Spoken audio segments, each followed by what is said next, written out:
सारे लोग प्रोफेशनली क्या थे, लॉयर थे। करेक्ट। संविधान सभा के बहुत सारे लोग प्रोफेशनली जो है लॉयर्स थे, यानी कि क्या थे, वकील लोग, है ना।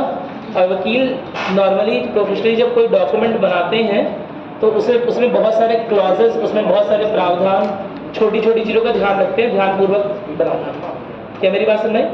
तो एक ये भी कारण बोला जाता है कि हमारा संविधान जिस संविधान सभा द्वारा लिखा गया उसके अधिकतर लोग क्या थे, वकील थे, अच्छे खासे लॉयर्स थे, कुछ बैरिस्टर्स थे। लॉयर और बैरिस्टर में क्या अंतर होता है बताइए होगा आप लोगों को?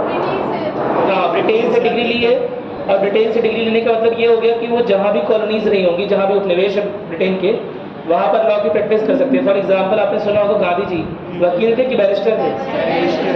यानी कि वो केवल भारत में नहीं, ब्रिटेन में भी, साउथ अफ्रीका में भी, या जहाँ भी ब्रिटेन की कॉलोनी है, जहाँ भी ब्रिटेन का उपनिवेश है, वहाँ पर लॉ प्रैक्टिस कर सकते हैं। क्या मेरी बात समझ में? बैरिस्टर और लॉयर में अंतर होता है।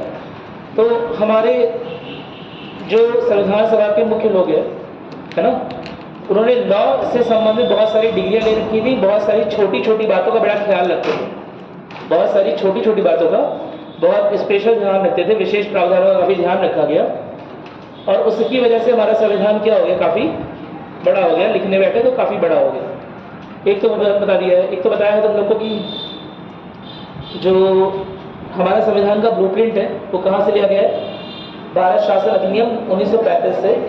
और शुरुआत में ही बताया हुआ था कि कितने आर्टिकल्स उसमें लिखे हुए थे, उसमें कितनी धाराएं थी, उसमें कितने अनुच्छेद थे, 321। कितनी थी? 321। तो 321 धाराएं पहले ही भारत शासन अधिनियम के प्रावधान में थी, अधिनियम में थी। ठीक है, ये आवाज इसमें से आई है?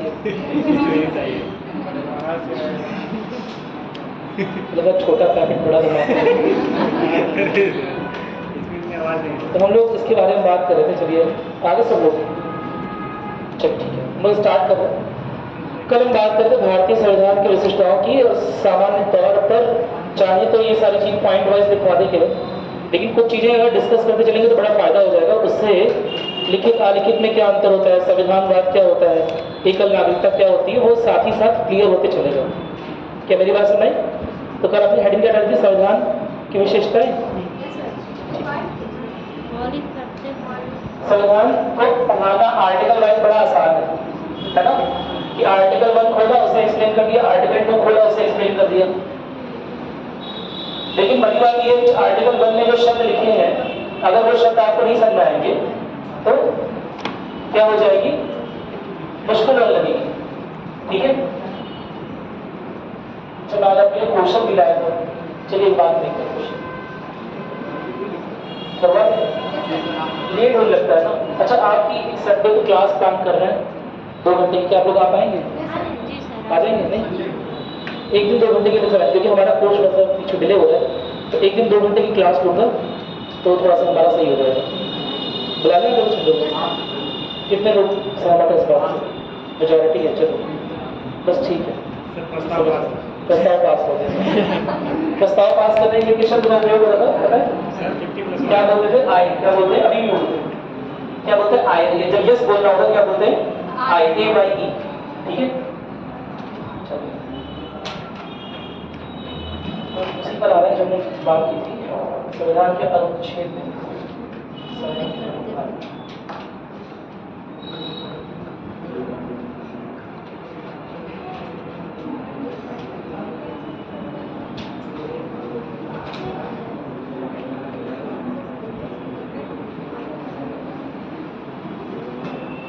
देखिए, अगर आर्टिकल टू आर्टिकल पढ़ाना हो तो बहुत आसान रहता थोड़ा सा, लेकिन आर्टिकल से ज़्यादा इंपॉर्टेंट क्या है, आपको समझा दिया।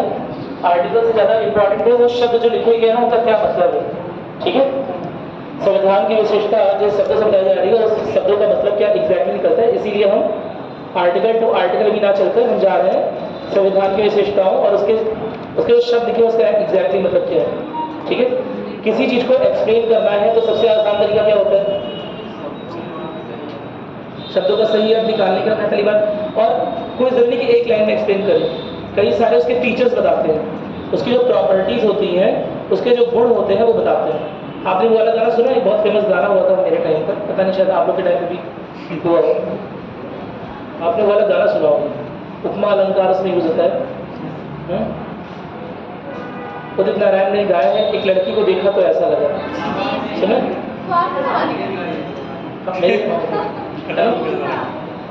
नहीं सुना?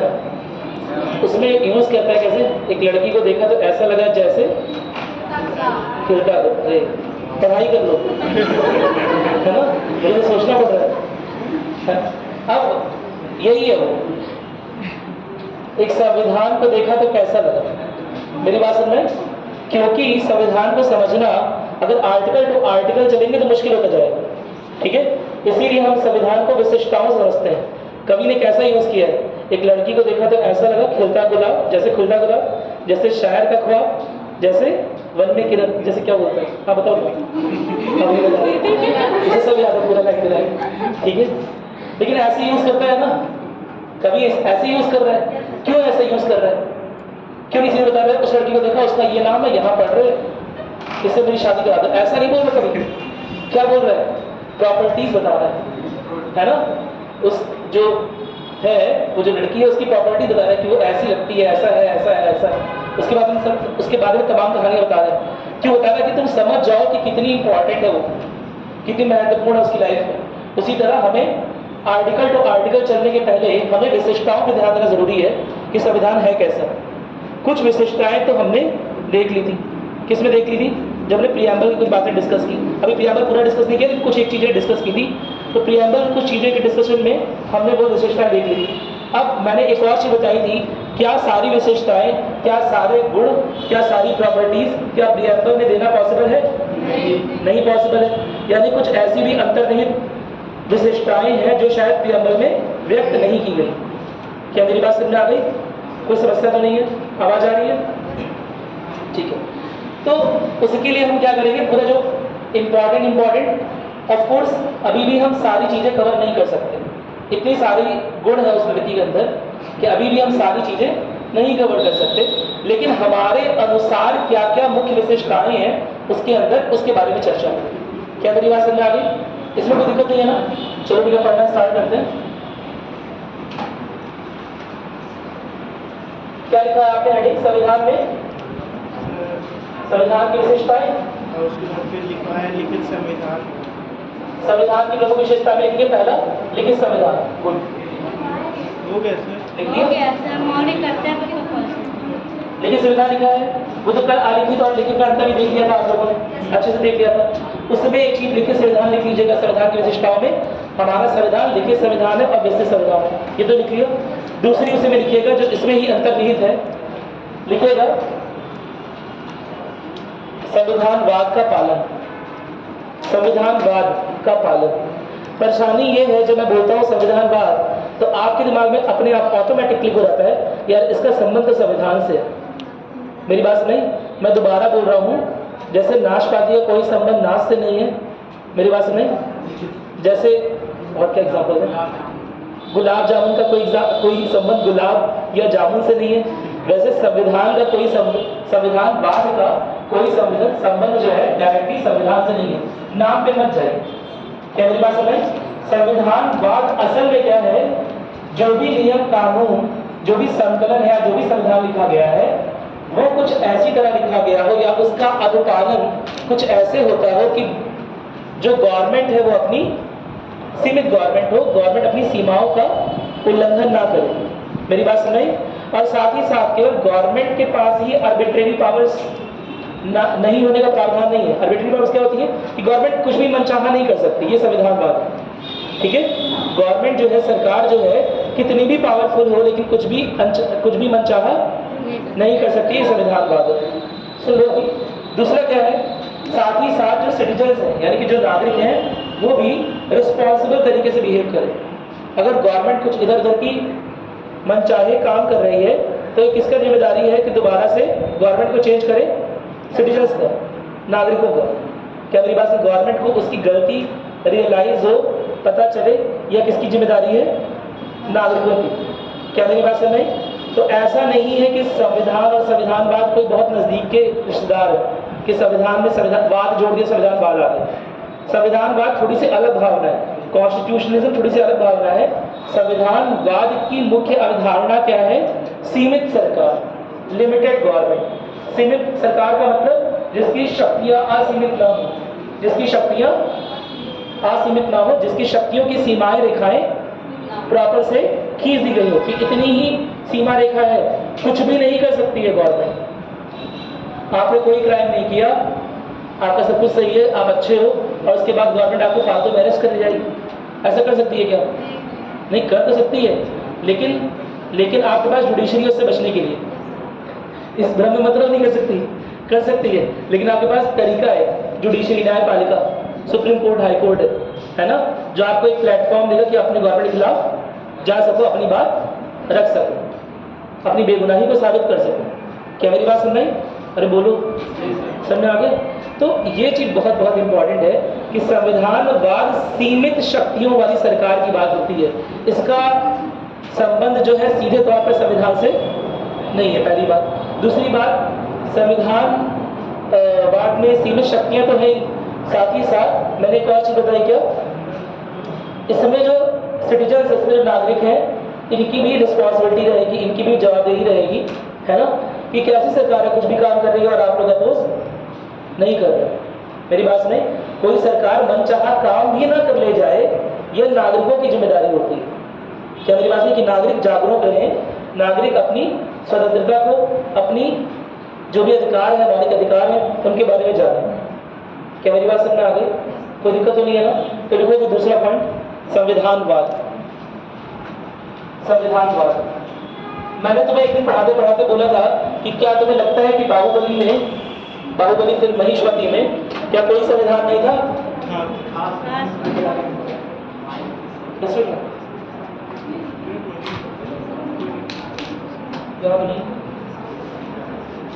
था ना संविधान उसमें भी? अरे बोलो। लेकिन संविधान इतना लचीला था कि शिवगामी जी क्या बोलती थी? शिवगामी आंटी क्या बोलती थी? मेरा वचन नहीं है शासन। यानी कि संविधानवाद बहुत मजबूत नहीं थी। संविधान तो वहां भी था, लेकिन संविधानवाद की भावना बहुत मजबूत नहीं थी, कॉन्स्टिट्यूशन की भावना मजबूत नहीं थी। क्या मेरी बात समझ? तो अगर हम संविधानवाद की बात करें, यहाँ बना दे रहा हूँ ऊपर से, तो दिख रहा होगा, ठीक है? जब भी हम लोकतंत्र की बात करेंगे, या जब भी हम गणतंत्र की बात करेंगे, किसी भी चीज की बात करेंगे, तो हम एक बात समझेंगे, इसे समझाने का मेरा एक बहुत आसान तरीका है, तुम्हें किताबों में नहीं मिलेगा जो बता रहा हूं। मेरी बात समझ? सबसे आसान तरीका है,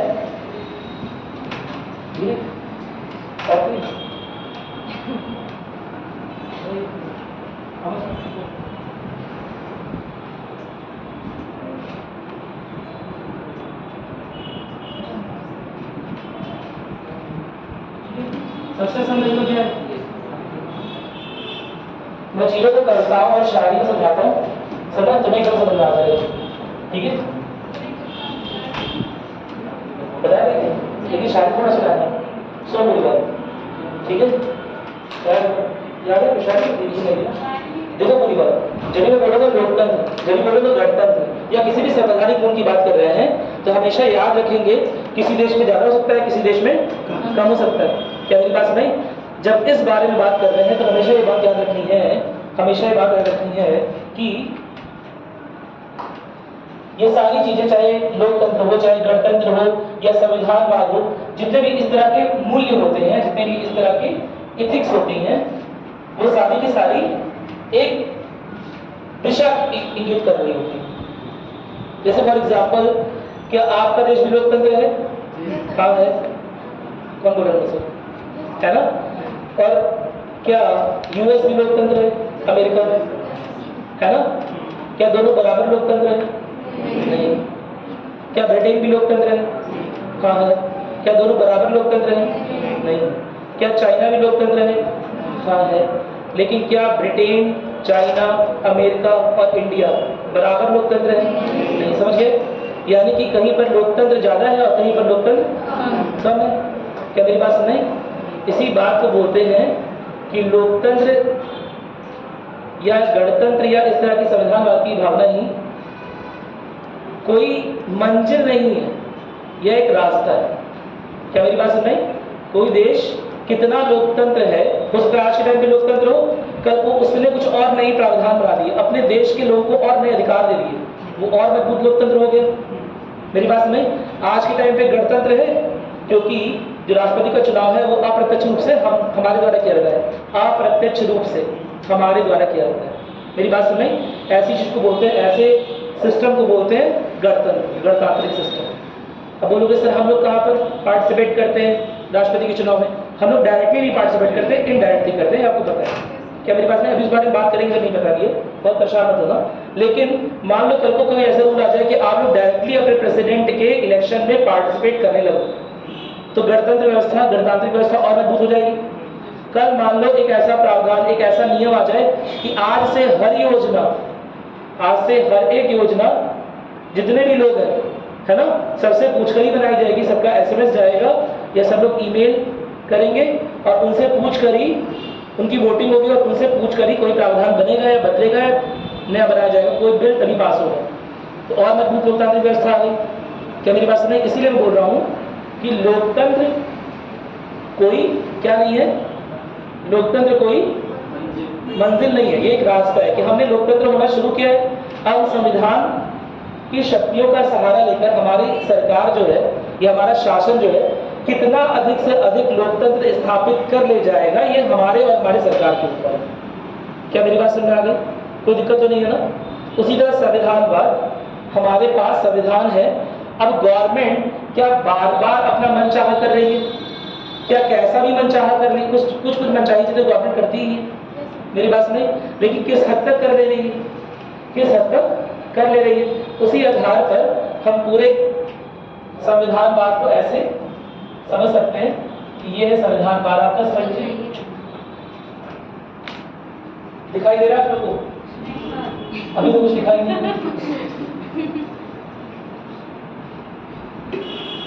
अभी मैं कहना अभी भी दिखाई दे रहा। संविधानवाद जैसे जैसे इधर मूव कर रहा है वैसे वैसे संविधानवाद बढ़ रहा है। सपोज मानते हैं जैसे ग्राफ होता है ना, सॉरी, वैसे वैसे संविधानवाद जैसे जैसे इधर मूव कर रहा है वैसे वैसे बढ़ रहा है। ठीक है, यहाँ पर है ऐसे लोकतंत्र, यहाँ पर ऐसे संविधानवाद की भावना वाले लोकतंत्र जिनके यहाँ 0% संविधानवाद। मेरी बात सुनाई? यानी जहां पर बार बार वहां का शासन, वहां का सरकार बार बार लोगों के राइट्स में इंटरफेयर करता है या लोगों के अधिकारों को बार बार छीन लेता है या बार बार अपनी सीमाओं के अंदर काम नहीं करता है। क्या मेरी बात समझ में आई? कोई दिक्कत तो नहीं है ना? भाई सरकार की भी सीमा है, सरकार डिसाइड करेगी कि आज भिंडी की सब्जी नहीं खाओगे, हाँ, सरकार बोलेगी आज बंदे आलू खाओ, तो मान लोगे? नहीं, उसकी एक सीमा है भाई, वो हमारे इन सब मसलों में दखलंदाजी नहीं कर सकती है। कोई दिक्कत तो नहीं है ना? ठीक है।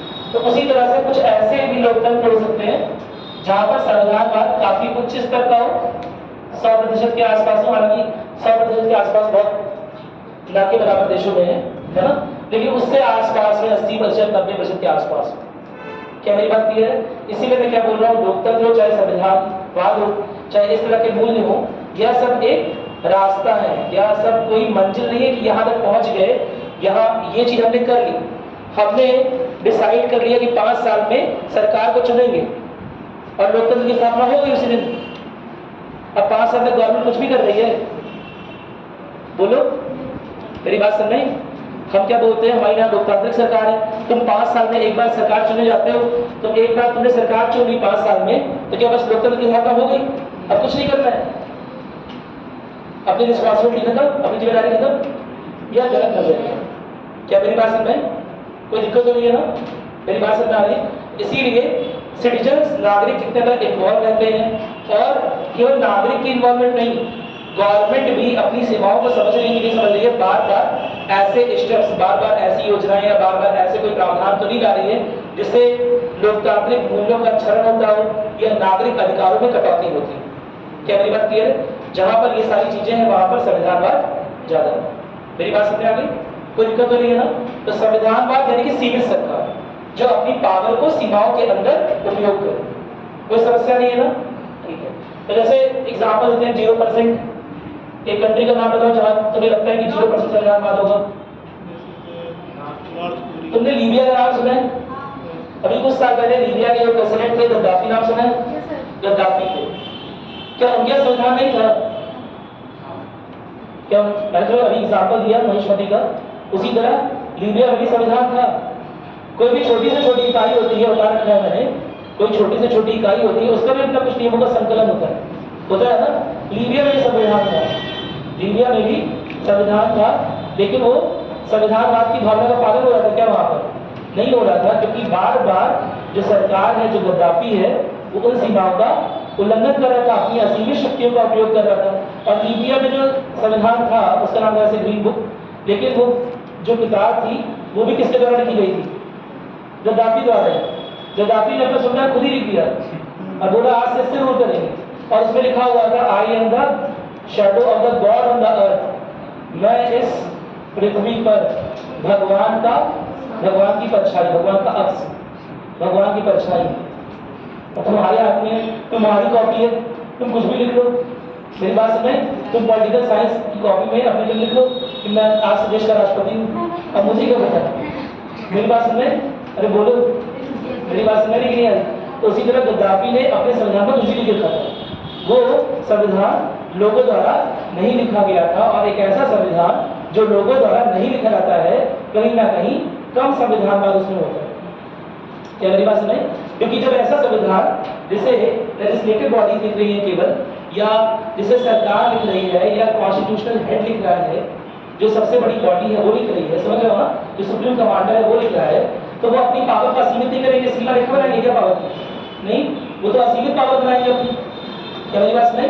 और अगर उन्होंने अपनी पावर की सीमा बढ़ा दी, अपनी शक्तियों की सीमा बढ़ा दी, तो क्या संविधानवाद की भावना का पूरी तरह से पालन हुआ? नहीं। क्या मेरी बात सुनाई? तो ये मत समझना संविधान नहीं होता, संविधान है, बहुत जगह पर है संविधान। हर एक देश छोटी से छोटी इकाई हो, खराब से खराब हो, वहां का भी कुछ नियम कानून है। क्या मेरी बात सुनाई? अरे बोलो, समझा? चाहे कितना भी कैसा भी बिगड़ा हो, वहां भी संविधान कुछ ना कुछ नियम कानून तो होता ही है। मेरी बात सुनाई? 0% में नहीं होता कुछ, 1% 2% कुछ तो होगा ही, लेकिन इस एरिया में आसपास होगा, यानी 0% के आसपास होगा, वहां संविधानवाद की भावना प्रॉपर्ली फॉलो नहीं की जा रही होगी, वहां संविधानवाद की भावना नहीं होगी। क्या मेरी बात सुनाई? तो एग्जाम्पल तो आज के टाइम में कौन से कंट्री कर रहे हैं? नाम सुना होगा आपने, नॉर्थ कोरिया, ठीक है। अगर नहीं भी सुना होगा तो जो टीवी वाले भाई साहब होते हैं चिल्ला के, नॉर्थ कोरिया ने कर दिया आक्रमण, नॉर्थ कोरिया ने कर दिया आक्रमण, पक्के पर, सब्जी मंडी पर चिल्लाते रहते हो, है ना। नॉर्थ कोरिया अगर टीवी पे सुनोगे तो अपने 10 बार अटैक कर चुका है, न्यूक्लियर अटैक, समझा? टीवी वाले कुछ भी बोल रहे होते हैं, उनकी बात पर ध्यान रखो। लेकिन ये बात तो बताया कि नॉर्थ कोरिया में जो शासक है वो संविधान वहां पर भी होगा, लेकिन संविधानवाद की भावना का पालन नहीं होता। क्या मेरी बात सुनाई? कोई दिक्कत तो नहीं है? ठीक है। तो वहां कुछ 0% के पास होगा, कुछ ऐसी कंट्रीज है, भारत में कितना परसेंट होगा? 60, 70, 80% कुछ मैंने आपको बताया। अच्छा, मुझे सोच के बताओ, भारत और अमेरिका में कौन ज्यादा ऐसा देश होगा जो संविधानवाद की भावना का पालन कर रहा है? कुछ अच्छी बात होगी तो अमेरिका वाली बात होगी। इतना इंफीरियरिटी कॉम्प्लेक्स आ गया है, मेरी बात सुनाई नहीं? लेकिन आंसर तुम लोग का सही है, आंसर गलत नहीं, लेकिन तुम बिना सोचे बोलते हो। सही बात है, अमेरिका में संविधानवाद की भावना का ज्यादा पालन होता है ना। वहां पर गवर्नमेंट अपनी सीमाओं को ज्यादा जानती है, लेकिन उसमें सरकार का भी रोल है और सिटीजनरी का, यानी कि नागरिकों का भी रोल है कि अगर गवर्नमेंट अपनी सीमाओं का उल्लंघन करती है तो बार बार वहां के सिटीजन बड़े अवेयर है, वहां के नागरिक जो है बड़े जागरूक है, और वो बार बार गवर्नमेंट को याद दिलाएंगे कि आपकी सीमा नहीं है, ठीक है, ये हमारा निजी अधिकार है, हमारा मौलिक अधिकार है, हमारा मूलभूत अधिकार है, आप इसके अंदर अतिक्रमण नहीं कर सकते। क्या मेरी बात समझ?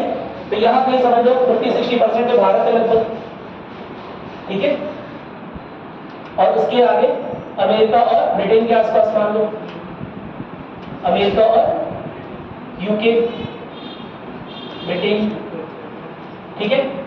और सबसे ज्यादा कहाँ मिलते हैं संविधानवाद की भावना? शायद आपने इन देशों का नाम अक्सर सुना होगा। ये देश वो देश है जो बहुत सारे इंडेक्सेस, बहुत सारे सूचकांकों में, अच्छे सूचकांकों में टॉप 5 में रहते हैं अक्सर। देश बोल रहा हूँ, बांग्लादेश, क्या बोल रहा हूँ? नॉर्वे, नॉर्वे, हाँ इस कंट्रीज को क्या बोलते हैं? स्कैंडिनेवियाई देश। नाम सुना है? अरे बोलो, नाम नहीं सुना इनका?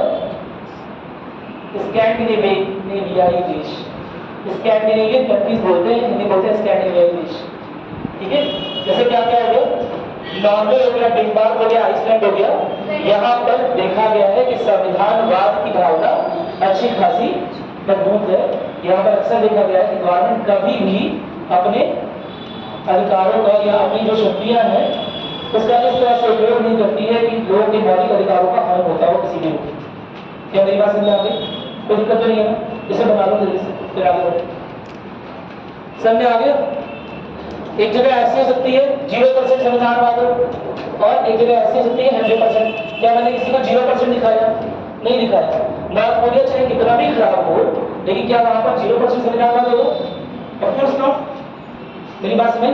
कुछ तो रूल वहां पर भी होंगे, कुछ तो कानून वहां पर भी होंगे, कुछ चीजों का कानूनों का पालन वहां पर भी होगा। क्या मेरी बात समझ आ रही है? अरे बोलो। Yes sir. आवाज सुनने में दिक्कत तो नहीं हो रही है? आ रही है आवाज? और कुछ कर आ रही है आवाज? चलो, तो कोई भी देश ऐसा होता है कि 0% संविधानवाद हो सकता है नहीं, कुछ ना कुछ तो नियम कानून होंगे और कुछ ना कुछ दायरे भी मालूम होंगे सरकारों को कि क्या करना है क्या नहीं करना है। ठीक है, चलो। उसी तरह कोई भी देश ऐसा हो सकता है जहां पर 100% संविधानवाद हो? नहीं। क्या बोला? रास्ता ही है। मेरी बात नहीं, रास्ते में रह जाएंगे। मान लो एक देश ज्यादा लोकतंत्र बन गया, तो क्या उससे लोकतांत्रिक संकल्पना नहीं हो सकती? हो सकती है। तुम आज के टाइम पे बहुत मॉडर्न बन गए, बहुत डेवलप्ड हो गए, तो क्या आने वाले 20 साल में डेवलपमेंट रुक जाएगा? मान लो आज के टाइम पर पूरा डेवलपमेंट हो चुका है, तुम्हारे घर से तुम्हें मेट्रो पिक करती है ना, एपीएन छोड़ती है, फिर यहाँ से किसी भी टाइम पे तुम्हें मेट्रो पिक करती है ना, और तुम्हारे घर पे छोड़ रही है। तुम्हारे घर पे ऊपर एक हेलीपैड बना हुआ है, पूरा डेवलपमेंट हो गया, मोहल्ले में एक हेलीपैड बना हुआ है और वहां से लोगों को उठाए जाते हैं। बेटा सपोज पूरा विकास हो चुका है, अब तुम्हें समझ में नहीं आ रहा कि और विकास क्या होगा, तो अब विकास होना रुक जाएगा क्या? अब कुछ और होगा, किसी नए प्रकार का विकास होगा। क्या मेरी बात में? जब फिजिकल चीजों का विकास हो गया तो डिजिटल चीजें आ गई, बहुत सारे रूप में विकास होता है ना। क्या मेरी बात समझ आ रही है? तो ठीक उसी तरह से संविधानवाद कभी भी 100% नहीं हो सकता। कोई देश कितना भी लोकतांत्रिक हो, कितना भी संवैधानिक मूल्यों को फॉलो कर रहा हो, लेकिन 100% संविधानवाद नहीं कर सकता। क्या मेरी बात समझ? कुछ ना कुछ तो कमी रही जाती है, चाहे सिटीजन्स में, नागरिकों में, चाहे शासन। क्या मेरी बात क्लियर? सबसे नजदीक में कौन पहुंचता है? स्कैंडिनेवियाई देश, नॉर्वे, डेनमार्क, आइसलैंड। ठीक है, ये वो देश है जहां का संविधानवाद बड़ा मजबूत माना जाता है और ये माना जाता है कि इस देश की सरकारें सीमाओं का उल्लंघन नहीं करती हैं, अधिकारों का, मौलिक अधिकारों का या मूलभूत अधिकारों को किसी भी तरह से क्षरण करने की कोशिश नहीं करती। क्या मेरी बात समझ में आई? कोई दिक्कत तो नहीं है इसमें? ठीक है, तो लिख लिया संविधानवाद वाला बात लिखा। सेकंड विशिष्टता लिखोगे संविधानवाद, है ना। भारतीय संविधान में संविधानवाद की भावना है। ठीक है, सरकारों की शक्तियां सीमित करता है। सरकार कुछ भी कर सकती है। क्या सरकार आपकी जान ले सकती है? नहीं ले सकती है? ले सकती है। हाँ, कुछ क्राइम करोगे तो ले सकती है ना सरकार, ले सकती है तुम्हारी। मेरी बात सुनाई? बड़े आराम से ले सकती है, लेकिन अगर आपने ड्यू प्रोसेस ऑफ लॉ, जिसकी बात करेंगे आगे, है ना, अगर वो फॉलो ना किया तो आपकी जान भी ले सकती है। सरकार बहुत शक्तिशाली है। ठीक है, अगर आपने नियम और कानूनों का उल्लंघन किया है, किसी अन्य की जान ली है, तो आपकी जान भी ले सकती है, सरकार के पास है। लेकिन क्या ऐसे ही ले सकती है? ऐसे ही नहीं ले सकती। और यह चीज कि ऐसे ही नहीं ले सकती, कोई बड़ा कारण होना चाहिए सरकार के पास। मेरी बात समझ? ऐसे ही जुडिशरी ऑर्डर नहीं कर सकती आपकी जान लेने का, कोई बड़ा कारण होना चाहिए। यह चीज क्या आपको नहीं लगता है कि संविधानवाद की भावना को, उसकी अवधारणा को और पुख्ता कर रही है और मजबूत कर रही है? मेरी बात समझ? कोई दिक्कत तो नहीं है? तो यह सब चीजें संविधानवाद के अंदर ही आती है। लिख लीजिएगा, भारतीय संविधान में संविधानवाद की भावना निहित है। भारतीय संविधान में संविधानवाद की भावना निहित है।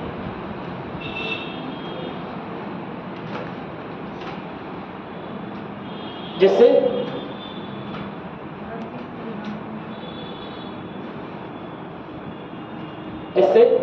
सरकार ऑब्लिक शासन को सीमित शक्तियां ही मिलती हैं, सीमित शक्तियां ही मिलती हैं। जैसे सरकार पब्लिक शासन को सीमित, लिमिटेड शक्तियां ही मिलती हैं। इंग्लिश में बोलते हैं और ये शब्द बड़ा प्रचलन में होता है, लिमिटेड गवर्नमेंट। अक्सर पूछा जाता है, इतनी बार मैंने देख लिया, मतलब पता नहीं कितनी बार देखा है कि इंटरव्यू वाले लोग बोलते हैं कि लिमिटेड गवर्नमेंट पूछा गया था। ठीक है, सीमित शक्तियों वाली सरकार किसे बोलते हैं? मेरी बात समझ आई? जहाँ संविधानवाद की भावना के अनुसार काम हो रहा हो, जहाँ बार बार नागरिक अधिकारों का क्षरण ना किया जा रहा हो, अकारण ना किया जा रहा हो। क्या मेरी बात समझ आई? चलो ठीक है, इतना लिख लिया। ठीक, दूसरा लिखोगे।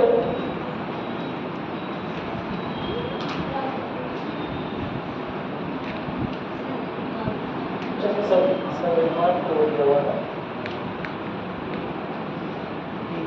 संविधानवादी। एक सेकंड।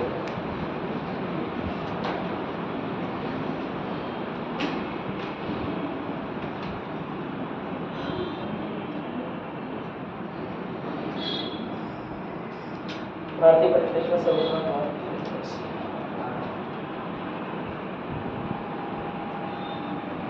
एक बार पढ़िए जो लिखा है जल्दी से, आ रहा है इस पर।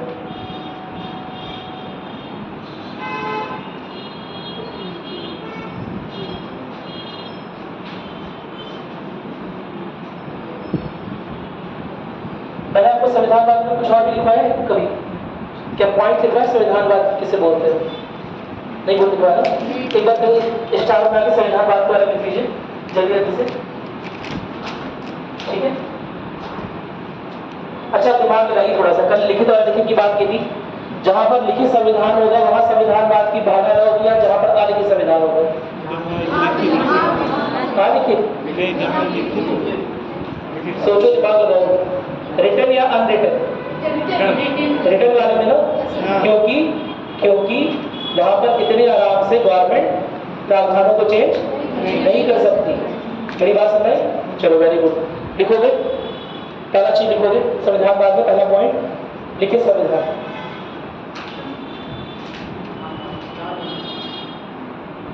पहला पॉइंट लिखोगे संविधानवाद में लिखित संविधान। जहां पर सुनो, ये भी तो सुनो, जहां पर संविधान को बार बार लिखा जाना जितना कठिन होगा, वहां पर संविधानवाद की भावना उतनी मजबूत होगी। तो अब दिमाग लगाओ थोड़ा सा, कल बताया भी था, अब सोच के बताओ, क्या भारत में संविधानवाद की भावना ज्यादा प्रगाढ़ होगी, ज्यादा मजबूत होगी, या यूएस में? यूएस में? भारत में? फिर से अलग हो। दोबारा क्वेश्चन सुन लो, पहले दिमाग लगाओ, आंसर पहले बोलते हो फिर सोचते हो सही बोले गलत बोले। मेरी बात सुनाई? सुनो पूरी बात। मैं कह रहा हूँ, कल मैंने जो बताया था 11,000 बार संविधान को संशोधित करने का प्रस्ताव यूएस में हुआ है, जिसमें से 10,973 बार रिजेक्ट हो गया। मेरी बात सुनाई? अब सोच के बताओ कि भारत में संविधानवाद की भावना ज्यादा प्रगाढ़ होगी, ज्यादा मजबूत होगी, या यूएस में? यूएस में, क्योंकि वहां पर जो संविधान लिखा गया है उसे चेंज करना, लिखित संविधान यानी कि कठोर संविधान, उसे चेंज करना मुश्किल है, बहुत मुश्किल है। क्या मेरी बात सुने? उसमें बार बार शक्तियां चेंज नहीं कर सकती गवर्नमेंट। क्या मेरी बात समझ आ रही है? कल बारे में बताया था, जो लिखित संविधान है उसमें शक्तियां बार बार चेंज नहीं कर सकती गवर्नमेंट। ठीक है, तो ऑफकोर्स यूएस की संविधानवाद की भावना ज्यादा है। वहां देख भी रहे हो ना, हमारी लिखा है यूएस में संविधानवाद की भावना ज्यादा प्रगाढ़ है। ठीक है, और उसका एक बड़ा अच्छा कारण ये मिल गया तुम्हें, क्योंकि वहां का लिखित संविधान इस तरह का है कि बार बार उसमें किसी तरह का बदलाव लाना मुश्किल है। क्या मेरी बात समझ आ गई? कोई समस्या तो नहीं है? और यहाँ के संविधान में 150 बार हुआ है, 200 बार हुआ है, और कितनी बार हो चुका है संविधान का संशोधन? 150 बार प्रस्ताव हुआ, 106 बार। इससे ज्यादा तो रिजेक्ट होने का चांस तुम लोग का रहता है फरवरी माह में। मेरी बात सुनाई नहीं है? ठीक है, इससे ज्यादा रिजेक्शन का चांस तुम्हारा है। यहाँ तो संविधान का एक प्रस्ताव गया, संशोधन गया, एक्सेप्टेंस, एक प्रस्ताव गया, एक्सेप्टेंस, बहुत लग गई, एक प्रस्ताव गया, एक्सेप्टेंस, 150 में 106 बार का कितना मतलब हो गया? हर 3 प्रस्ताव में से 2 को एक्सेप्ट कर लिया। अरे बोलो, नहीं बात सुन रही? हर 3 प्रस्ताव में 2 प्रस्ताव का छट कर दिया ना, नहीं समझ पाए बात।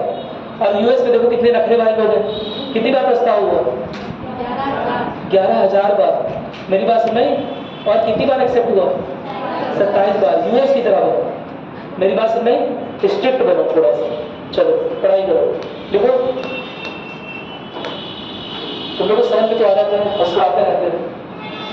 चलो देखो, दूसरा लिखिए संविधान की बात की, संविधान वाले की बात की, संविधान वाले की बात की। इंपॉर्टेंट पॉइंट सब छोड़ो तो मुझे लगता है कभी कभी। तीसरा लिखो तो शक्तियों का विभाजन। संविधान लिखिए संविधान, लिखो इस बात को लिखो, लिखिए संविधान। जिस देश में संवैधानिक बदलाव करने, जिस देश में संवैधानिक बदलाव करने जितने मुश्किल होते हैं,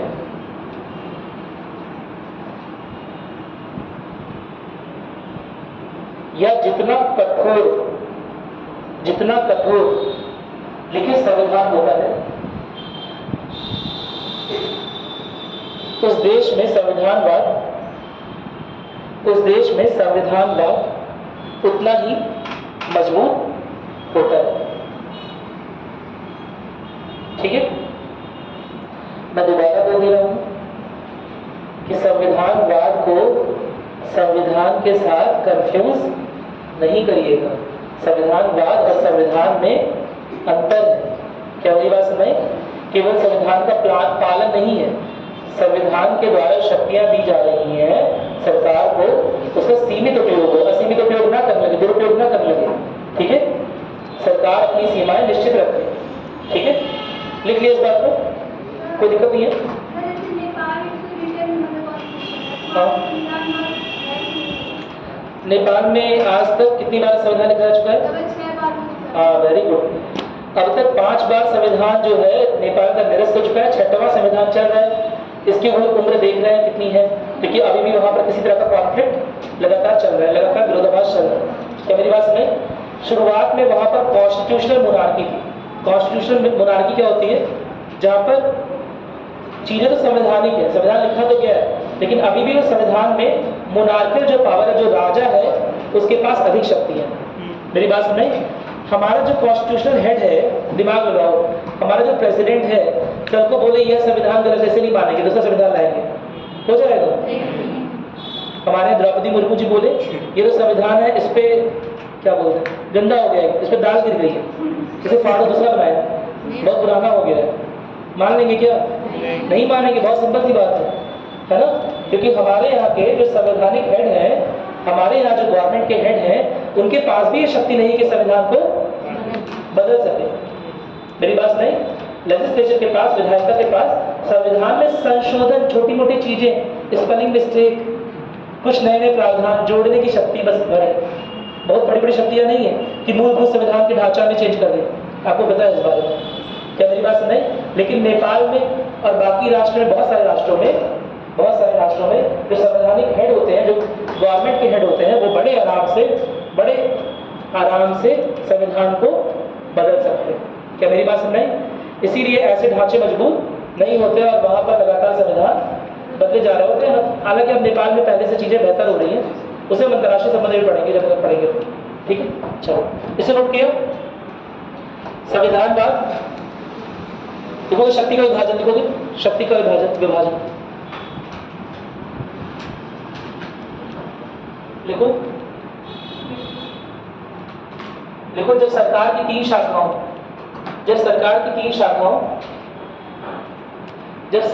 तीन शाखाओं डैश विधायिका, कार्यपालिका और न्यायपालिका के बीच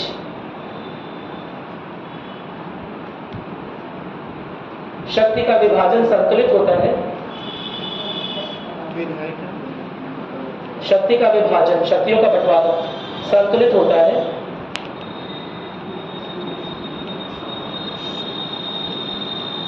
तो वहां का संविधानवाद मजबूत होता है।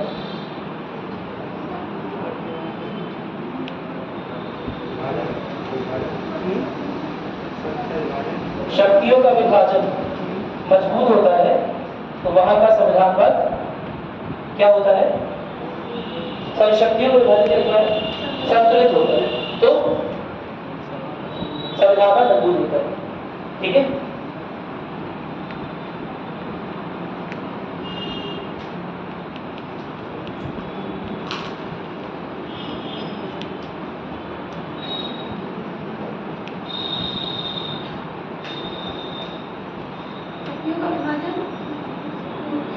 अरे भाई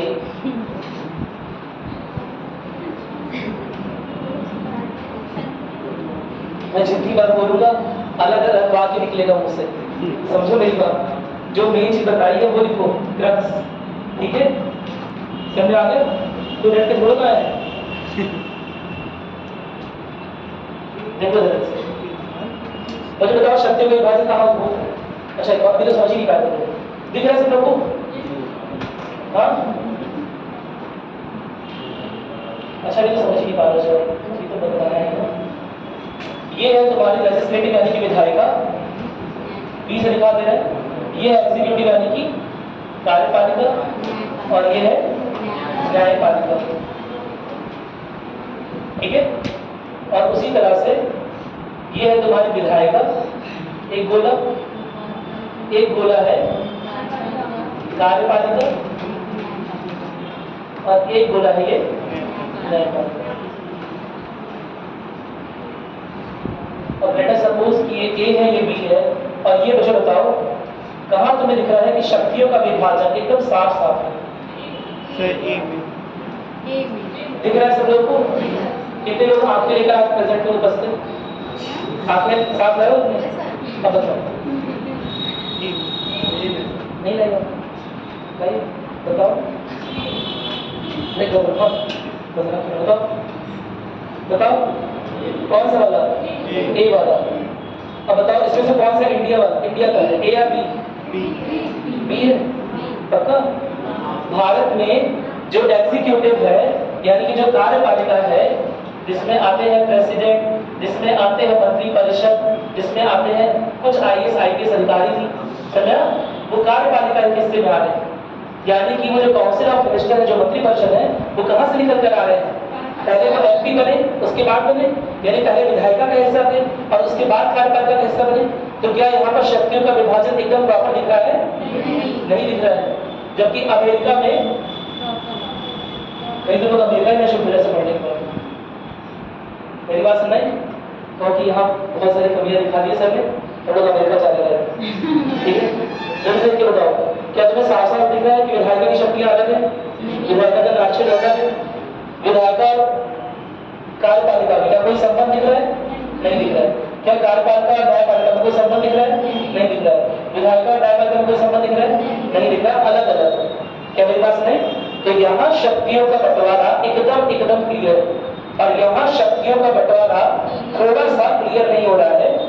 जुडिशरी यानी कि न्यायपालिका, विधायिका, और इसमें जो अंतर है, जुडिशरी विधायिका और कार्यपालिका में तो अंतर है अच्छा खासा, लेकिन विधायिका और कार्यपालिका की कुछ चीजें मिलती। मेरी बात में कुछ ऐसे सदस्य हैं जो विधायिका का भी हिस्सा है और कार्यपालिका का भी हिस्सा है। काउंसिल ऑफ मिनिस्टर, मंत्री परिषद, कैबिनेट मिनिस्टर, एमपी भी तो है। एमपी नहीं है तो कैबिनेट मिनिस्टर, सांसद नहीं समझते हो, है ना? मेरी बात सुनना है, तो सांसद भी है और कैबिनेट मिनिस्टर भी है ना? सांसद भी है और काउंसिल ऑफ मिनिस्टर भी है। क्या मेरी बात सुनाई? कोई दिक्कत तो नहीं है? और वही लोग मुख्य कार्य कर रहे होते हैं।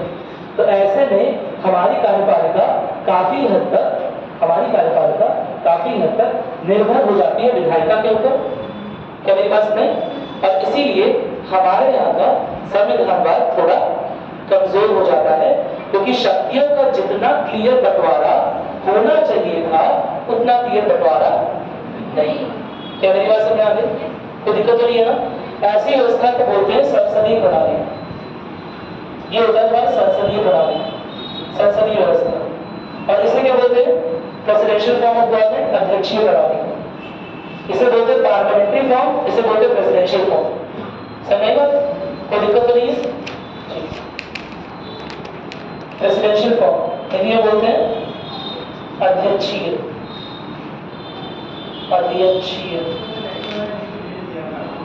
ठीक है? कोई दिक्कत है? यही बना दोगे हमेशा के लिए सब एकदम क्लियर हो जाएगा कि प्रेसिडेंशियल फॉर्म क्या होता है और पार्लियामेंट्री फॉर्म क्या होता है। मेरी बात सुन रही? अध्यक्षीय फॉर्म, अध्यक्षीय रूप में और संसदीय रूप में क्या अंतर है, एकदम क्लियर हो जाएगा एक ही बार में। ठीक है? संसदीय रूप की परेशानी ये है कि संसदीय रूप में जो कार्यपालिका होती है वो अक्सर विधायिका के ऊपर निर्भर करती है, अधिक निर्भर करती है, और विधायिका के ऊपर अधिक निर्भरता है कार्यपालिका की। ऐसे में कार्यपालिका को कभी कभी विधायिका अंदरूनी रूप से निर्देशित कर सकती है। क्या मेरी बात सुन रहे? अरे बोलो, नहीं बात सुन रहे? समझ में आ गया? तो वहाँ डिवीजन ऑफ पावर सही नहीं है, प्रॉपर नहीं है। किसमें? बी वाले में। और वो किसका स्ट्रक्चर है? हमारा। और हमारे साथ और भी किसका? ब्रिटेन का भी ऐसा ही कुछ है। क्या मेरी बात समझ में आ गई? अरे बोलो, समझ में आ गया? ये बना लो। ये नहीं दिया रश्मिकांत ने, रश्मिकांत ने दिया? नहीं दिया। ये ऐसे बनाओ से अलग अलग, एकदम क्लियर हो जाएगा, वरना कंफ्यूज रहोगे कि अध्यक्ष क्या है और संसदीय क्या है। समझ में?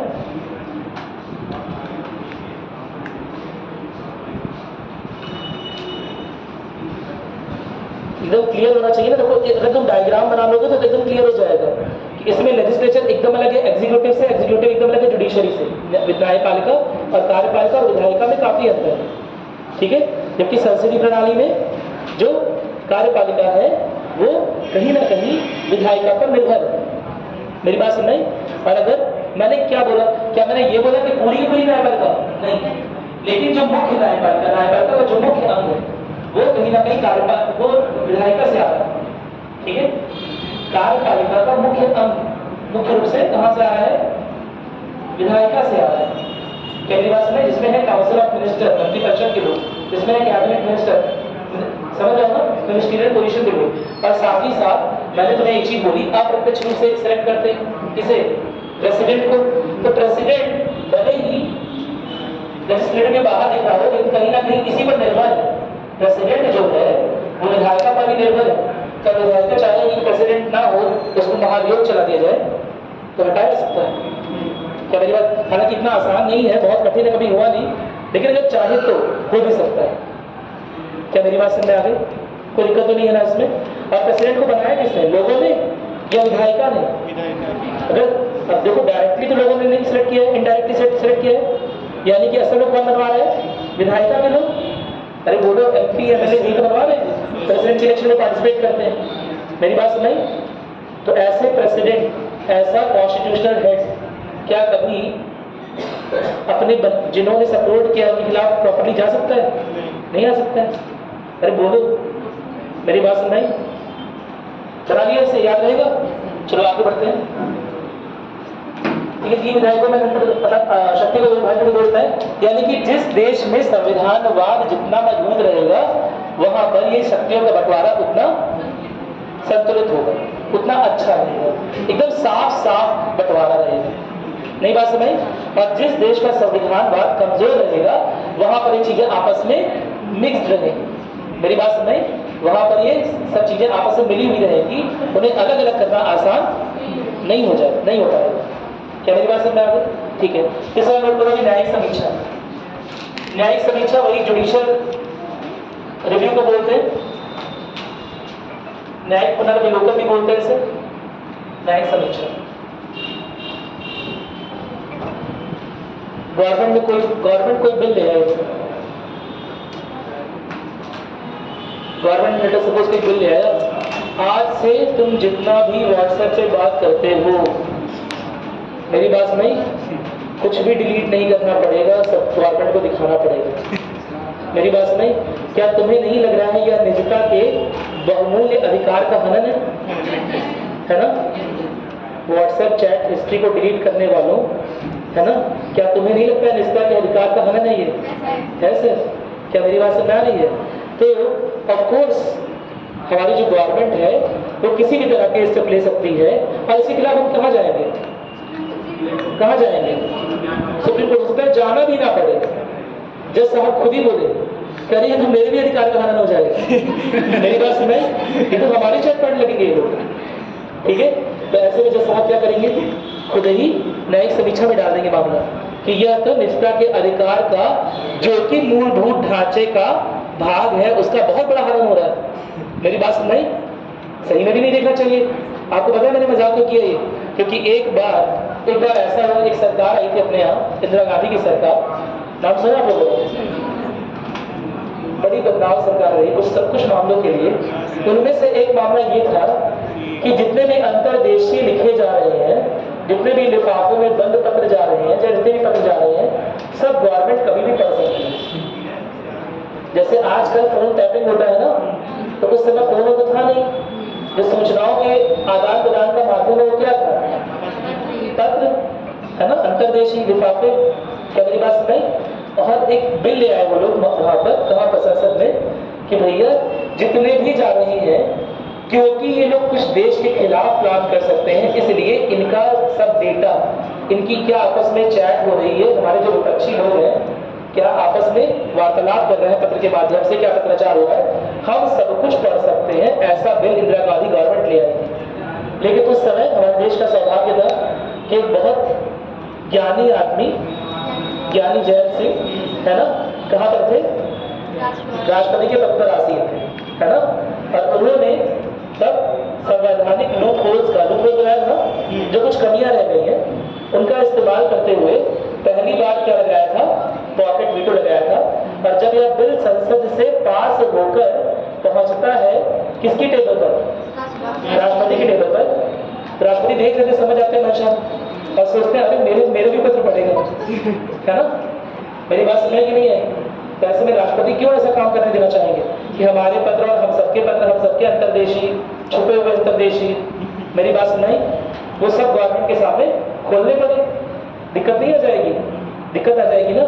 तो ऐसे में उस समय राष्ट्रपति ने पहली बार इस्तेमाल किया था, और उस शब्द का उपयोग कहीं भी संविधान में नहीं है, जिसके बारे में एक बार आपसे बात हुई थी, पॉकेट वीटो का, कि जैसे आया इस तरह का बिल, और राष्ट्रपति समझ भी गए कि अगर मैं दोबारा दे दूंगा, वापस कर दूंगा, तो दोबारा पास करके दे देंगे, और तब मुझ पर बाध्यता आ जाएगी कि साइन करो जल्दी से जल्दी, प्रेशर आ जाएगा, दबाव आ जाएगा।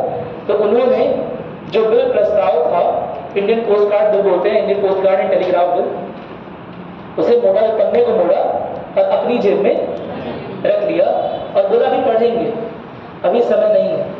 मेरी बात सुनाई? पढ़ेंगे अभी विस्तार से, इतना इंपॉर्टेंट आप लोगों ने इतनी मेहनत से लिखा है, समझा रहा है, तो अभी पढ़ेंगे, अभी समय लगेगा थोड़ा सा। क्या मेरी बात सुनाई? और यही कर करके वो टरकाते रहे, मामला आगे खिसकाते रहे, उतने दिन में सरकार बदल गई। क्या मेरी बात सुनाई? कुछ इसी तरह का बिल कभी कभी सरकार ले आती है जहां पर किसका हनन हो रहा है, लेकिन वो समझदार आदमी थे, ऐसा कर लेंगे, राष्ट्रपति थे, है ना। हालांकि वो राष्ट्रपति भी सरकार से ही, लेजिस्लेचर से ही आए। कितनी मुश्किल हो रही होगी? मुश्किल नहीं हो रही थी उन्हें? बार बार उनको दबाव पड़ रहा था कि बिल क्यों नहीं पास कर रहे हैं, है ना। तो क्या बोले, पॉकेट में कहीं रख लिया है, खो गया है, नहीं मिल रहा, पढ़ेंगे, परेशान मत होइए, यही टरकार है, इधर उधर की बातें कर रहे हैं। मेरी बात समझ? वही पहली बार भारतीय परिप्रेक्ष्य में पॉकेट वीटो का इस्तेमाल किया जा रहा था। क्या मेरी बात समझ? उसके पहले इस तरह का कोई शब्द नहीं। मेरी बात समझ में आ गई? भारतीय परिप्रेक्ष्य में तो कम से कम नहीं, क्योंकि भारत में जो संविधान उसमें वीटो कुछ लिखा ही नहीं हुआ है।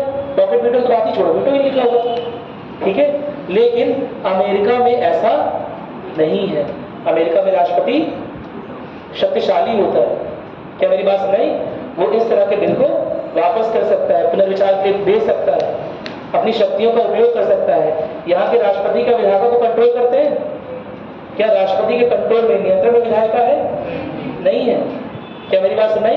क्या आपको नहीं लग रहा है कि जहां पर जो उच्च पद है वो विधायिका के कंट्रोल में है, जो सबसे सर्वोच्च पद है जो विधायिका के कंट्रोल में है, क्या वहां प्रॉपर शक्तियों का बंटवारा है? नहीं हो पाएगा। क्या मेरी बात सुनाई? अरे बोलो, समझ में आ गए? यही खामी है संसदीय व्यवस्था की। मेरी बात समझ में आ गई? यही खामी है, यही कमी है संसदीय व्यवस्था की, कि वहां पर जो एग्जीक्यूटिव हेड है, जो एग्जीक्यूटिव यानी कार्यपालिका है, वो कहीं ना कहीं विधायिका पर निर्भर रहती है, और विधायिका अपने मन मुताबिक कभी कभी मैनिपुलेट करने की कोशिश करती है, अपने मन मुताबिक कार्यपालिका को निर्देश करती रहती है। और समझ रहे हो ना, जो बैलेंस ऑफ पावर है, जो पावर का जो संतुलन है, जैसा होना चाहिए वैसा नहीं मेंटेन हो पा रहा है, वैसा नहीं बन पा रहा है। क्या मेरी बात समझ में आ गई? कोई समस्या तो नहीं है इसमें? इस बात को लिख लिया। अंतिम लाइन क्या लिखी है तुमने? समझ में आ गया? अच्छा, मैंने आपको बताया कि किसके पास जाएंगे तो निस्ता का अधिकार का हनन हो रहा होगा? Supreme court. और हो सकता है जाना भी ना पड़े, हो सकता है जाना भी ना पड़े, ठीक है। तो सुप्रीम कोर्ट अपने आप से ले ले, है ना, कि यह जो बिल बना है यह सही नहीं है, इससे मूलभूत अधिकारों का हनन होता है या मूलभूत ढांचे में कोई हनन हो रहा है, कुछ खराबी आ रही है, इसलिए यह बिल क्रॉस किया जा रहा है। हाँ, जा सकते हैं। हाई कोर्ट का किसी राज्य का होता है? नहीं। हाई कोर्ट के पास लगभग वही पावर है सुप्रीम कोर्ट की पावर है। मेरी बात समझ? हाई कोर्ट के पास लगभग वही सारी पावर है जो सुप्रीम कोर्ट की पावर है। बहुत अंतर नहीं है, बस एक अंतर है ना, कि अगर हाई कोर्ट से भी अपील करनी है, हाई कोर्ट से ऊपर अपील करनी है, तो फिर सुप्रीम। क्या केंद्र और राज्यों के मामलों को लेकर हाई कोर्ट जा सकते हैं? जा सकते हैं। केंद्र और राज्यों के मामलों को लेकर भी हाई कोर्ट आ सकते हैं। हाई कोर्ट किसी भौगोलिक परिधि में अगर स्थित है तो इसका मतलब यह नहीं है कि वह उसके जो जजमेंट है केवल वहीं पर मान्य होंगे। क्या मेरी बात समझ में? कोई दिक्कत तो नहीं है। लेकिन हाई कोर्ट इस तरह के जजमेंट करता नहीं है, ऑब्जर्वेशन करता है। अक्सर ऑब्जर्व करके निष्कर्ष निकाल के छोड़ देता है। क्योंकि उसे पता है सुप्रीम कोर्ट की अथॉरिटी ज्यादा है ना, जब वो कोई इस तरह का निष्कर्ष कोई जजमेंट निकाले तो ज्यादा, और इसीलिए अक्सर लोग सीधे सुप्रीम कोर्ट में जाते हैं जहां पर बहुत महत्वपूर्ण बात होती है। क्या मेरी बात समझ आ रही है? कोई दिक्कत तो नहीं है। जो ऐसी बात होती है जो पूरे देश से संबंधित होती है, अक्सर उसे लेकर जो PIL होती है, जनहित याचिका, वो कहाँ पड़ती है? सुप्रीम कोर्ट में पड़ती है। सुना है पब्लिक इंटरेस्ट लिटिगेशन किसने स्टार्ट की थी, किस सन में?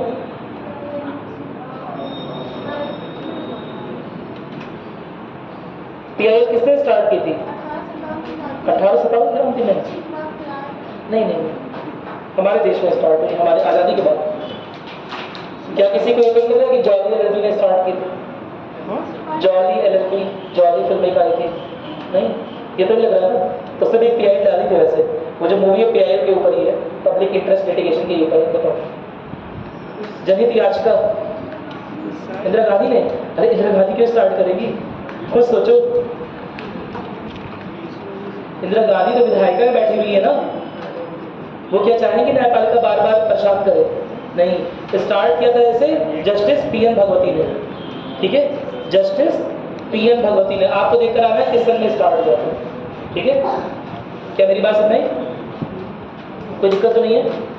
ठीक है। तो इसके अनुसार कई बार क्या होता है कि सुप्रीम कोर्ट खुद से ही अगर कोई बिल आया हुआ है या कोई पब्लिक का मुद्दा है जिसे पब्लिक नहीं ला रही है, तो स्वेच्छा से ही कोई लिटिगेशन, कोई किसी जज के अंदर में जांच पड़ताल शुरू कर सकती है। क्या मेरी बात सुनाई? उसी को बोलते हैं जनहित याचिका। अक्सर लोग डालते हैं, अक्सर NGO डालते हैं, कोई वकील साहब डाल रहे होते हैं।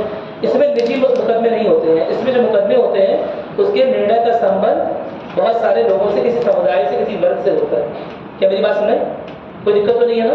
तो उसे जनहित याचिका के अंदर में डाला जाता है और कोशिश की जाती है उस पर, क्योंकि बहुत सारे लोगों की लाइफ जुड़ी हुई है, बहुत सारे लोगों का जीवन जुड़ा हुआ है, इसीलिए उस पर थोड़ी त्वरित कार्रवाई है। नहीं समझ पाए बात? मेरी बात समझ में? कोई समस्या तो नहीं है? क्या क्वेश्चन था आपको? हाँ, समझ में आ गया? चलिए ठीक है, उत्तर मिल गया, नोट करिए। संविधानवाद न्यायपालिका को समीक्षा की शक्ति प्रदान करता है।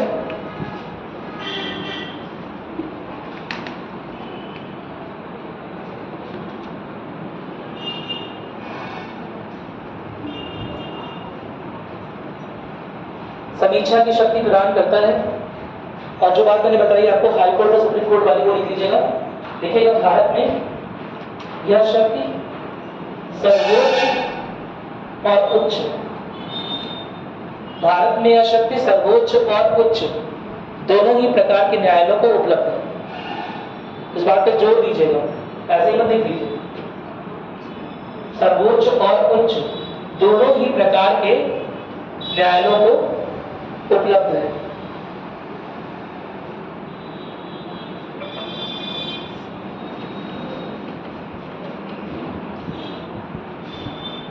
आगे लिखिएगा, मौलिक अधिकारों का संरक्षण, अगला पॉइंट, जहां पर खुद दिमाग लगाइए अपना, जहाँ पर संविधानवाद की भावना मजबूत होगी वहाँ मौलिक अधिकारों को संरक्षण प्राप्त होगा कि नहीं होगा? होगा ना। जहाँ आपको पता है पूरे विश्व में सबसे ज्यादा मौलिक अधिकार कौन सा देश देता है अपने नागरिकों को? यूएसए। इतना छोटा सा 7-8 आर्टिकल का पूरा यूएसए का वो लिखा हुआ है, उससे तो हम लोग दे सकते हैं डायरेक्टली। हाँ ये बात सही है कि यूएसए में लिखी हुई चीजें नहीं है, लेकिन वहाँ के लोग अधिकारों का उपयोग बहुत करते हैं। हमारे लिखी हुई बहुत सारी चीजें हैं लेकिन हम अधिकारों का उपयोग उतना अच्छे से नहीं करते। बताइए जल्दी से। ब्रिटेन नहीं, और आप लोग सरप्राइज हो जाएंगे नाम सुन के। तो साउथ अफ्रीका का नाम सुना है? सबसे ज्यादा मौलिक अधिकार साउथ अफ्रीका के संविधान में लिखे हुए। मेरी बात, छोटी छोटी चीजें लिखी हुई। राइट टू डिग्निटी, सम्मान का अधिकार। मेरी बात सुनाई? मैं आया क्लास में, आपने गुड आफ्टरनून नहीं बोला, मेरे सम्मान को ठेस पहुंच गई। मेरी बात सुनाई? मैं अगर साउथ अफ्रीका में होता तो मैं बोलता कि चलो सुप्रीम कोर्ट। मेरी बात सुनाई कि नहीं है? साउथ अफ्रीका का जो संविधान है अभी बाकियों की तुलना में काफी नया है, और जितने भी नए संविधान लिखे जाएंगे नो डाउट उसमें इस तरह के अधिकार लगातार, लोकतांत्रिक अधिकार लगातार बढ़ते जाएंगे। क्या मेरी बात सुन रही?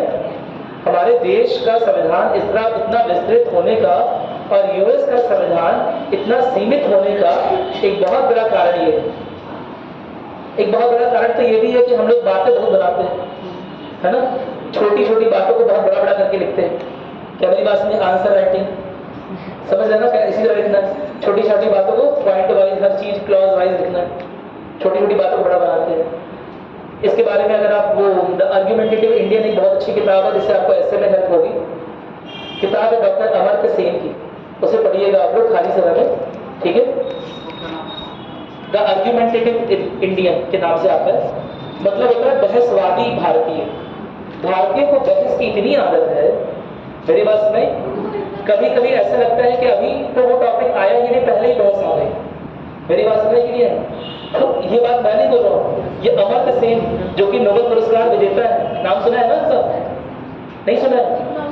हाँ, इकोनॉमिक्स के नोबेल पुरस्कार विजेता है, वो ये बात बोलते हैं कि बहसवादी भारतीय। भारतीय को बहस में मजा है ना? भारतीयों की पुरानी किताब उठाएंगे, जितनी भी चीजें लिखी हुई है, क्या वो बहस आधारित नहीं है? यम नचिकेता की जो किताब है वो बहस आधारित है। रामायण पढ़ा आप लोगों ने कभी? रामचरितमानस, क्या बहसें नहीं है उसमें? है कि नहीं है? अरे है, अच्छी खासी बहस है। शिव जी बोल रहे हैं राम जी वहां गए तो ऐसा ऐसा, कार्तिक बोल रही अरे नहीं एकदम ही गलत है, तो शिव जी समझा रहे हैं, कार्तिक जी बोल रहे हैं कि नहीं अरे ऐसे कैसे हो जाएगा? पूरी बहस ही है वो, और इसीलिए इतनी मोटी है। क्या मेरी बात में? अगर बहस ना होता तो इतना मोटा ना वेद होता, ना पुराण होता, ना रामचरितमानस होता। वो सब बहसें हैं उसमें, आप पढ़ेंगे उसमें बहुत सारी बहसें हैं जहाँ लोग एक दूसरे के पॉइंट पर डिसएग्री कर रहे हैं। और यह दिखा रहा है, यह एक बहुत बड़ा चीज है, पॉइंट बता रहा हूँ, ऐसे का बहुत बड़ा पॉइंट है ये कि भारत में पहले से ही लोकतांत्रिक मूल्य भारतीयों के दिलों में इस तरह से स्थापित है कि भारत का कल्चर ही, भारत का सभ्यता ही कहीं ना कहीं लोकतांत्रिक मूल्यों को समर्थन करता है। मेरी बात सुनाई? आपको तो राष्ट्रवादी बन के लिखना है ना अपने आंसर कॉपी में, तो ये सब बातें लिखेंगे कि भारत के जो पुराने जितने भी चीजें हैं, पुराने जो लिखित चीजें हैं, उसमें बहुत सारी चीजों का इस तरह समर्थन है। ठीक है, चलिए हम वापस आ रहे हैं इस पर, अपने पॉइंट पर। हमने लिखा मौलिक अधिकारों का संरक्षण। मैंने आपको ये बताया कि साउथ अफ्रीका का अधिकार, साउथ अफ्रीका का संविधान सबसे ज्यादा मौलिक अधिकार देता है, छोटे छोटे अधिकार, है ना, जिसके बारे में हमारे संविधान में नहीं लिखा हुआ है। अब राइट टू लाइफ में लिख दिया गया है, लेकिन पहले नहीं लिखा हुआ था। क्या मेरी बात नहीं? जैसे राइट टू फूड, खाना खाने का अधिकार, अब हमने जोड़ा है आर्टिकल 21 के तहत, लेकिन उनके संविधान का ही भाग। मेरी बात सही? राइट टू ड्रिंक यानी कि पानी पीने का अधिकार। मेरी बात समझ में कि नहीं है? ये सब लिखा हुआ है उसमें, और एक एक पॉइंट, एक एक क्लॉज बना के लिखा हुआ है। क्या मेरी बात? स्वच्छ जलवायु का अधिकार हमारे में से लिखा हुआ है। क्या आपको स्वच्छ जलवायु का अधिकार नहीं है? है, लेकिन हमारे में लिखा हुआ है आर्टिकल 21 का पार्ट बनाकर, और डायरेक्टली भी लिखा हुआ था। मेरी बात सुन नहीं? अब सुप्रीम कोर्ट ने निर्देशित किया है कि राइट टू लाइफ में क्या क्या आना चाहिए, उसके बाद ये चीजें हुई। डीपीएसपी में इस तरह की चीजें नहीं थी जिस तरह राइट टू लाइफ का है। राइट टू एजुकेशन की बात कर रही है आप शायद, मुझे लग रहा है डीपीएसपी में राइट टू एजुकेशन सीधे तौर से नहीं, वो ये था कि अच्छा डीपीएसपी में अधिकार दिया हुआ है, तत्व दिया हुआ है, मतलब क्या निर्देश दिया हुआ है या अधिकार दिए हुए हैं? निर्देश दिए हुए हैं। और निर्देश लिखते वक्त क्लॉज नहीं लिखते हैं, मेरी बात सुनाई। राज्य को ऐसा वातावरण बनाना चाहिए जो है स्वस्थ, है ना, स्वस्थ लोग जन्मे, स्वस्थ लोग रहे, इस तरह की चीजें राज्य के लिए निर्देशित की गई हैं। लेकिन साउथ अफ्रीका में मूलभूत अधिकारों की श्रेणी में दे दिया गया है छोटी छोटी बातें। अब बताओ, इतनी छोटी बात मैंने बताई, मैंने राइट टू डिग्निटी, आत्मसम्मान का अधिकार। अब आत्मसम्मान तो किसी का भी हर्ट हो सकता है, मेरी बात सुनाई। तुम यहाँ से निकले, तुमने ई रिक्शा वाले लगवा दी, भैया यहाँ पर आओ, है ना, पक्के चलना है, उसे मना कर दिया, नहीं जाएंगे, तो कोई आया सबसे बुरा बना हुआ, नहीं जाएंगे, जाओ। अब क्या तुम्हारे इतने में आत्मसम्मान हर्ट हो गया? आत्मसम्मान की कोई सीमा थोड़ा ना है। आत्मसम्मान छोटी छोटी बातों पर, तुम यहाँ बैठे हो, मेरे पढ़ाते पढ़ाते ऐसे कर लो, भगवान क्या पढ़ा रहे हैं, क्या मेरा आत्मसम्मान हर्ट नहीं हो जाएगा? हर्ट हो ही सकता है, क्या मेरी बात नहीं? इसकी सीमा नहीं है। जितने भी मॉडर्न संविधान लिखे जा रहे हैं, इसीलिए लगातार ज्यादा से ज्यादा विस्तृत होते जा रहे हैं, क्योंकि पहले तो लिखेंगे आत्मसम्मान का अधिकार, फिर उसमें क्लॉज बनाएंगे कि आत्मसम्मान का अधिकार तो है, लेकिन इस चीज में नहीं है, इस चीज में नहीं है, इतना ही अधिकार है, इतना ही सीमाएं हैं। तो अगर इतने विस्तार में जा रहे हैं तो क्या बड़ा नहीं हो जाएगा? अरे बोलो, मेरी बात सुनाई। यहाँ पर तो चीजें लिखी रहती है, उसके बाद सुप्रीम कोर्ट उसकी समीक्षा करता है, जुडिशियल इंटरप्रिटेशन होता है ना, कि जो संविधान में बातें लिखी हुई है उसका क्या मतलब निकलता है, उसमें सारी चीजें। तो अच्छा, जब ये चीजों का जुडिशियल इंटरप्रिटेशन हो रहा है, तो क्या अलग अलग जज अलग अलग जुडिशियल इंटरप्रिटेशन नहीं कर सकते? अलग अलग जज क्या अलग अलग न्यायिक समीक्षा नहीं कर सकते? कर सकते हैं, मेरी बात नहीं। लेकिन वहां के संविधान में ये विरोधाभास उत्पन्न ही ना हो न्यायपालिका के सामने, इसीलिए वहां के संविधान में ये बात लिखी है। क्या मेरी बात समझ में आ गई? कोई दिक्कत तो नहीं है? जल्दी से नोट करो। मौलिक अधिकारों का संरक्षण देखिएगा, अनुच्छेद 12 से 35 में, अनुच्छेद 12 से 35 में ना केवल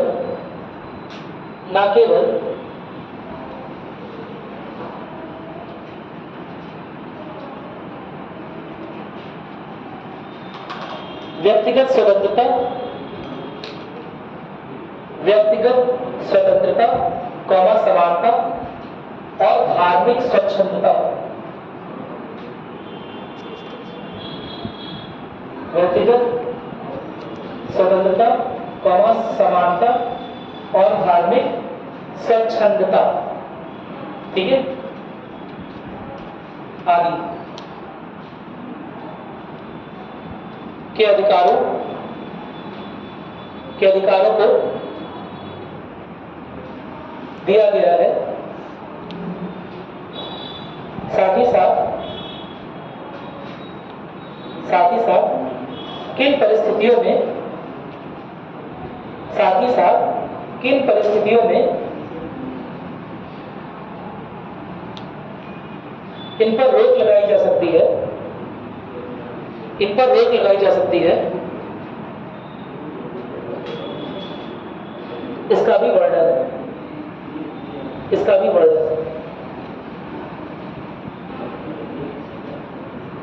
इसके बारे में थोड़ी बात हम कर चुके हैं। आर्टिकल 19 को ही खोल लो, अभिव्यक्ति का अधिकार है तो कुछ भी नहीं बोल लगेंगे, है ना। दूसरा अधिकार कौन सा है बताओ, समझे? अरे कुछ तो बोला करो, किसका? व्यापार, हाँ, व्यवसायिक अधिकार है, कुछ भी काम करने का अधिकार तो समझाया हुआ है, कुछ भी नहीं कर लगेंगे, है ना। खुद ही कल से यहाँ पर जज और आईएएस बन के नहीं घूमेंगे कि सिलवार दर्जी को दिया, सिलवा लिया शर्ट पैंट खाकी रंग का, एक हैट खरीद लिया, कैप पहन लिया, यहीं पर आके बैठ गए। मेरी बात सुनिए, जज बन के बैठ गए। मेरी बात समझ आ रही है? व्यवसाय कोई भी कर सकते हैं, लेकिन जो जिसके आप योग्य हैं, मेरी बात में जो आपकी योग्यता के अनुरूप। अच्छा, और क्या अधिकार दिया है? आवागमन का अधिकार है। तो ऐसा चलिए रात के 12 बजे चलते हैं राष्ट्रपति भवन में, मेरी बात नहीं, खटखटाएंगे, दरवाजा खोलिए मुर्मू जी, हम लोग बिस्कुट खिलाइए, मेरी बात नहीं। आवागमन का अधिकार है, वो भी तो हमारे भारत का क्षेत्र, वहां नहीं आ सकते क्या? संसद में तो भारत का क्षेत्र है, संसद में चले जाइए, ऐसे जा सकते हैं क्या? भारत का क्षेत्र नहीं है? हाँ, अरे संसद छोड़ो, जरा डीएम हाउस में चले जाओ रात के 9 बजे। मेरी बात नहीं, अंदर जाने दे। अरे दिन में, रात में छोड़ो, दिन में चले जाओ अंदर, जाने देगा क्या? नहीं, अंदर नहीं आने देगा। मेरी बात नहीं समझ आ रहे? ऐसे ही नहीं जाने देगा, क्योंकि आपको कहीं भी आवागमन का अधिकार नहीं है। क्या मेरी बात नहीं? चलो, और कौन सा अधिकार दिए? संघ बनाने का अधिकार, सभा बनाने का अधिकार है, संघ बनाने का अधिकार है। तो आप अपना अपना अलकायदा बना लोगे? हाँ, अपना तालिबान बना लोगे क्या? विस्फोट कर दोगे? हैं? संघ बनाने का अधिकार तो बना लो, कुछ बना लोगे क्या? अरे बोलो, कह दो कि संघ बनाने का अधिकार दिया है। हम आज से एक बड़ा टेररिस्ट ऑर्गेनाइजेशन बना रहे हैं, क्या आप उसमें आना चाहेंगे? क्या आप उसका भाग बनना चाहेंगे? हाँ, जेल में जाएंगे। चलो ना, संघ बनाने का अधिकार है तो क्या खुद ही बना लेंगे? हाँ, या भारत विरोधी ग्रुप का हिस्सा बन जाएंगे? देश विरोधी संघ में नहीं जा सकते ना?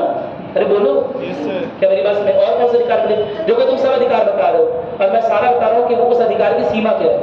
तुमने बोला संघ बनाने का अधिकार, मैंने बोला तुम संघ बना सकते हो, लेकिन ऐसे ही संघ बना सकते हो जिससे देश की संप्रभुता, देश की अनेकता, देश की अखंडता खतरे में नहीं पड़ जाए, देश की लोकतांत्रिक मूल्य खतरे में ना पड़ जाए, देश का संविधान और देश का जो टेरिटरी है, संप्रभुता है, वो सब खतरे में ना पड़ जाए।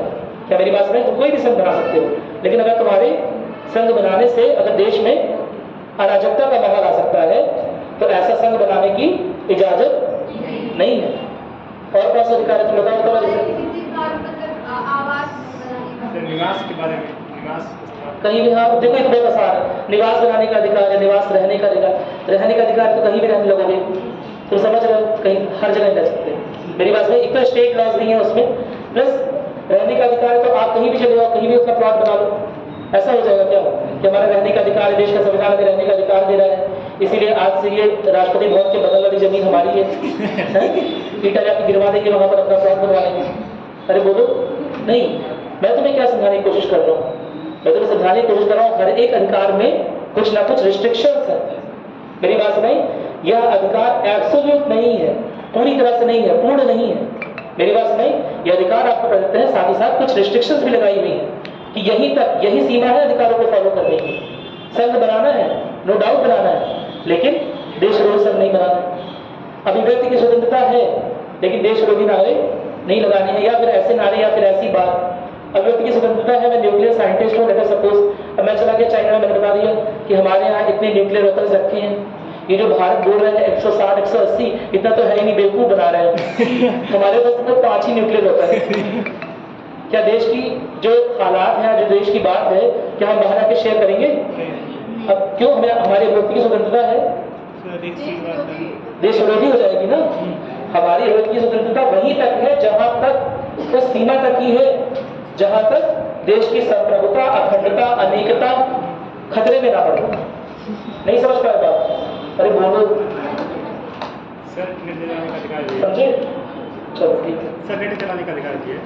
नहीं, नहीं चलाने का अधिकार यहाँ क्लास में नहीं है, ठीक है? यह अधिकार देना होगा तुम लोगों को। नहीं, चलो लिख लिया इसे। नागरिकों की व्यक्तिगत स्वतंत्रता की और समानता की रक्षा करने की बात लिखी।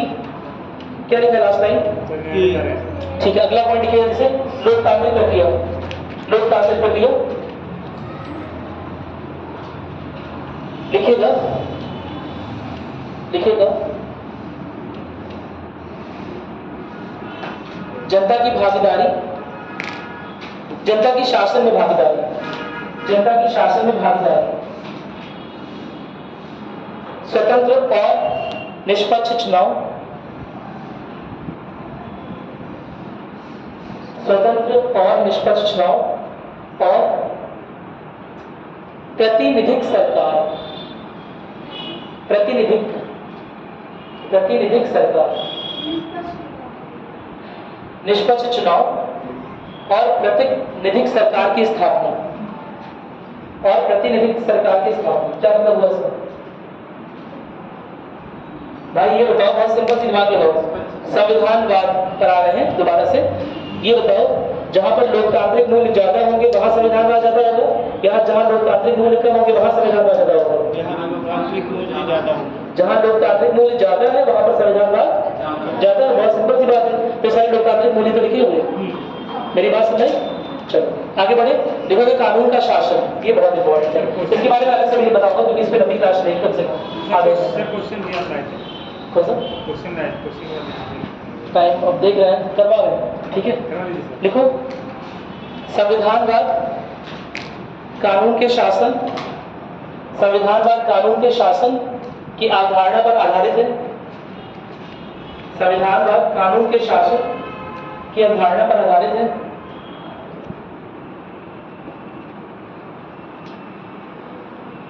सरकार और उसके सभी अंगों को की अवधारणा पर आधारित है। फुल स्टॉप के आगे लिखिएगा।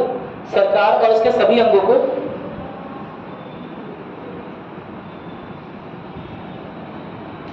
कानून के अधीन कार्य ही करने हैं। कानून के अधीन कार्य ही करने हैं। कानून के अधीन कार्य ही करने हैं और साथ ही नागरिकों के साथ समानता का व्यवहार रखना है। नागरिकों के साथ समानता का व्यवहार रखना है। ठीक है। होमवर्क क्या है आप लोग का? समानता का हाँ PIL और एक और तो होमवर्क दिया तुम लोग को नहीं दिया?